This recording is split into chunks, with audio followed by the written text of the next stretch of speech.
E aí, meus amigos, beleza? Aqui quem vos fala é Luiz Fernando, policial penal do estado de Minas Gerais. E dando continuidade aí ao nosso Na Letra da Lei. Lei de execução penal aí que está em pauta agora, famigerada LEP. Nós paramos aí no artigo 48. Vou refazer a leitura dele só para recapitular e a gente não perder a linha de raciocínio. Uma vez que eu fiquei alguns dias aí sem postar vídeo por motivos de trabalho mesmo. Então, graças a Deus, trabalhando bastante. É para isso que a gente estuda, né? Trabalhar. Bora lá. Paramos no artigo 48, recapitulando ele, e seguintes. Artigo 48.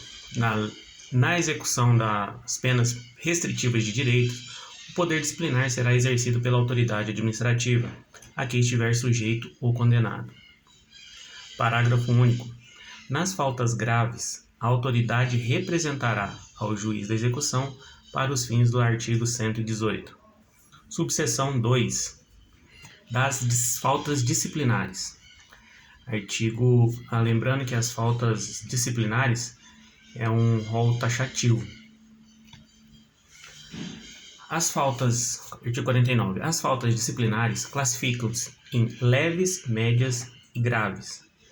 A legislação local especificará leves e médias, bem assim as respectivas sanções. Então, na LEP, somente faltas graves, não versa sobre mais nenhum tipo de falta, só as faltas graves.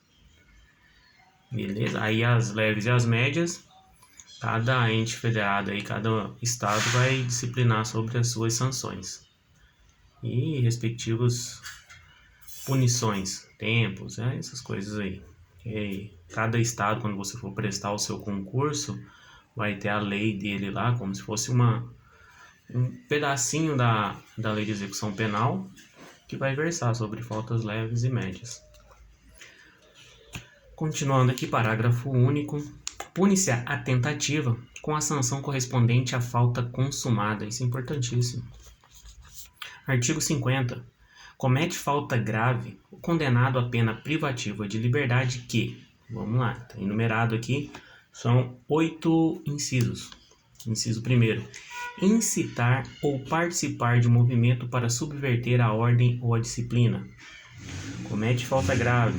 Inciso 2. O condenado que fugir. Inciso 3. Comete falta grave. Possuir indevidamente instrumento capaz de ofender a integridade física de outrem. Inciso 4. Comete falta grave. Provocar acidente de trabalho. Tem uma diferença que você vai ver que ele pode simular acidente de trabalho. Isso seria uma falta média. Provocar, tem que ficar bem atento aí nesse verbinho provocar aí, que muda a sanção. Então, provocar acidente de trabalho é falta grave. Inciso 5. Descumprir no regime aberto as condições impostas. Comete falta grave. Inciso 6. Inobservar os deveres previstos nos incisos 2 e 5 do artigo 39 desta lei, que é a desobediência e trabalho. Então, comete falta grave também. Desculpa. Inciso 7. Tiver em sua posse, utilizar ou fornecer aparelho telefônico de rádio ou similar, que permita comunicação com outros presos ou com o ambiente externo. Então aqui tem um questionamento muito grande, que aqui na lei de execução penal fala aparelho telefônico de rádio ou similar. Porém, no entanto, todavia, se ele tiver chip, carregador, também entra aqui, então ele vai estar cometendo falta grave também. Por mais que não esteja explícito aqui. Inciso 8. Recusar a submeter-se ao procedimento de identificação de perfil genético, que é aquela técnica de extração do DNA ácido desoxirribonucleico. Saiu, danado. Parágrafo único. O disposto nesse artigo aplica-se no que couber ao preso provisório. Então, condenado e provisório, sem novidade. Os dois podem estar submetidos aí às faltas penalidades da falta grave. Então vamos lá, parágrafo único. Artigo 51. Comete falta grave o condenado a pena restritiva de direitos. O que é uma pena restritiva de direitos? Recapitulando lá, prestação de serviço à comunidade, limitação de fim de semana, interdição temporária de direitos. Então essas são algumas restrições de direitos. Inciso 1. Descumprir injustificadamente a restrição imposta. Comete falta grave. Retardar, no inciso 2. Retardar injustificadamente o cumprimento da obrigação imposta. Comete falta grave. Inciso 3. Inobservar os deveres previstos nos incisos 2 e 5 do artigo 39. Também, que vai versar lá sobre o trabalho e a desobediência. Comete falta grave. Artigo 52. Esse artigo aqui tem bastante incidência em prova. A prática de fato previsto como crime doloso constitui falta grave. E quando ocasionar subversão da ordem ou disciplinas internas, sujeitará o preso provisório ou o condenado, nacional ou estrangeiro, sem prejuízo da sanção penal, ao regime disciplinar diferenciado, com as seguintes características. Inciso 1. Aqui vai versar sobre o regime disciplinar diferenciado. Quem que é esse regime disciplinar diferenciado? É RDD. Lembrando que ele não é um regime de pena, não é um regime como aberto, semiaberto, ele é uma sanção. Então, o RDD, por mais que tenha no seu nome, no seu escopo, regime disciplinar, não se trata de um regime de cumprimento de pena, como aberto, semiaberto e fechado. E algumas provas, eu acredito que eu já fiz a prova que cobrou isso, colocando como um tipo de regime de pena, como se fosse o aberto e fechado, colocando ele como uma das alternativas lá. Peguinha bobo, mas se você tiver aí antenado, não deixar no momento da euforia do nervosismo lá tomar tanta conta de ti, que é muito difícil, né? Afinal de contas, você estuda aí 2, 5, 1 ano, para em 4, 5 horas você mudar o destino da sua vida. Então, essas 5 horinhas é totalmente compreensível que os ânimos estejam lá em cima, nervosismo, ansiedade. Então, respiração e se surgir a dúvida, passa ela, responde as demais e depois volta.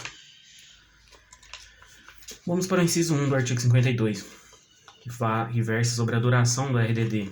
Duração máxima de até 2 anos. Lembra? Até 2 anos. Sem prejuízo de repetição da sanção por nova falta grave de mesma espécie. No pacote anticrime, maior alvoroço tá lá, porque no pacote anticrime versa que a duração máxima é de 2 anos. Eles engoliram essa conjunção aí, essa preposição, né? Até. Então, fica meio, como que se diz, meio difícil de debater. Provavelmente vai ter alteração, alguma retificação lá na frente, mas não nos preocupemos. Versou LEP, Lei de Execução Penal, é até. Se falar 2 anos, segundo o pacote anticrime, beleza, vida que segue, tá certinho também. Bora pra frente. Inciso 2 do artigo 52. Recolhimento em cela individual. Importante também, a gente já faz uma revisão. Recolhimento em cela individual. Quais as características dessa cela?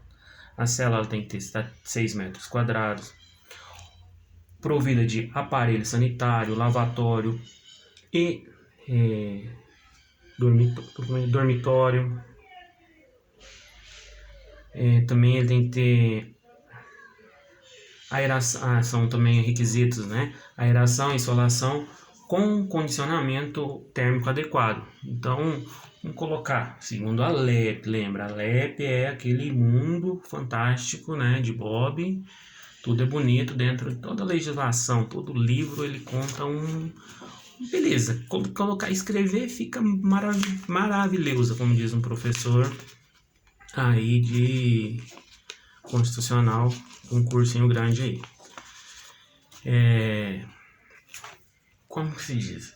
aqui o doutrinador ele quis colocar o que é perfeito aos olhos da legislação e de tratados internacionais, né, também direitos humanos, porque você colocar, recolhimento em cela individual de 6 metros quadrados, aparelho sanitário, lavatório, dormitório, aeração, insolação com condições térmicas adequadas, o que seria isso? Isso é praticamente maior que o meu quarto aqui na república onde eu resido aqui em Minas Gerais. O cara estaria numa situação muito confortável, digamos de passagem. Sabemos que na prática assim não é, com exceção das penitenciárias federais. Lá, sim, lá isso daqui é respeitado na ponta da linha. Continuemos, o que eu fiz aqui? Continuemos, deixa eu só me localizar-me. Inciso 3 do artigo 52. Vai versar sobre as visitas quinzenais de 2 pessoas por vez a serem realizadas em instalações equiparadas para impedir o contato físico e a passagem de objetos por pessoa da família ou, no caso de terceiro, autorizado judicialmente, com duração de até 2 horas. Então, percebe-se que esses prazos, esses tempos, né, a quantidade de pessoas que podem visitar, são bem repetitivos, então é fácil a memorização.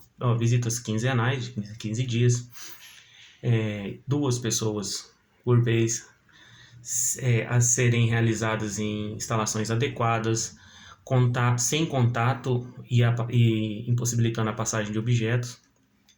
Pode haver a visitação de terceiro quando sai daquele SECAD, né, que é cônjuge, ascendente, descendente, irmão. Por que é o terceiro? Só que o terceiro ele tem que ser autorizado pelo juiz, vai apresentar, vai fazer alguns requisitos lá para ele poder visitar aí o seu amigo, ou sei lá, uma pessoa conhecida que esteja aí recluso. A duração dessa visita é de 2 horas. Então, bem fácil a memoração. Direito, aí vem também o direito do preso, no caso do banho de sol, aqui vai versar. Saída da cela por 2 horas diárias para banho de sol, em grupos de 4 presos. Atento para esse aqui. Vai sair 2 horas para o banho de sol e ficar atento porque esse preso que ele está no regime disciplinar diferenciado, o que acontece? Ele tem algumas restrições. Então ele não pode sair com os demais. Se ele já está nesse regime, ele já está sofrendo uma sanção além daquelas que já foram aplicadas anteriormente. Para ele já não serve aquelas sanções leve, média e grave. Essa daqui ela está além. O que acontece? Ele tem que ficar isolado. Imagina, você coloca lá um membro de facção criminosa, chefão, que na mesma penitenciária tá, às vezes, seus subordinados lá que trabalham com ele no tráfico, na organização criminosa. Todos eles estão no RDD, mas na hora do banho de sol libera ele e mais 3 do mesmo grupo criminoso. Eles vão articular da mesma forma.